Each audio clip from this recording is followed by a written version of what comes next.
Mesdames et messieurs, bonsoir. Ce titre, l'heure du changement, de fin mars à fin octobre, résume une période essentielle dans notre gestion du temps tout au long de l'année. Mais pourquoi avons-nous choisi ces mots, et non pas parler simplement d'heures d'été ou d'heures d'hiver? La réponse est simple. Ces expressions, bien que courantes, peuvent prêter à confusion ou ne pas refléter précisément la réalité de la période durant laquelle nous ajustons notre horloge. En effet, parler d'heures d'été ou d'heures d'hiver suppose une référence saisonnière qui peut varier selon les régions, ou qui peut ne pas correspondre exactement à la période d'application de cette gestion du temps. C'est pourquoi, dans le futur, la Commission européenne envisage ces changements dans notre calendrier officiel. Elle préfère utiliser une formulation claire et précise. L'heure du changement, de fin mars à fin octobre. Ce titre indique explicitement la période durant laquelle l'heure est avancée, en évitant toute ambiguïté.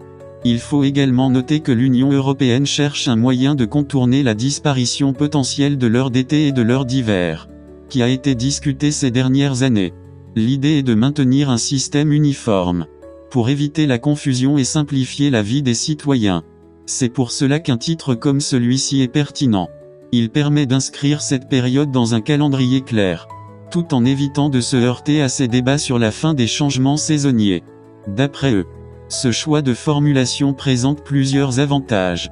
Il simplifie la compréhension pour tous. Il évite les confusions liées aux notions saisonnières. Il reflète précisément le calendrier officiel adopté dans de nombreux pays. En somme, cette désignation permet de mieux comprendre la période durant laquelle nous adaptons notre rythme pour profiter de la lumière naturelle, réduire notre consommation d'énergie, et mieux organiser nos activités. C'est une démarche de clarté, d'efficacité, et de précision dans la gestion du temps, qui concerne des millions de personnes chaque année. Que pensez-vous de ce changement? Laissez vos réponses dans les commentaires.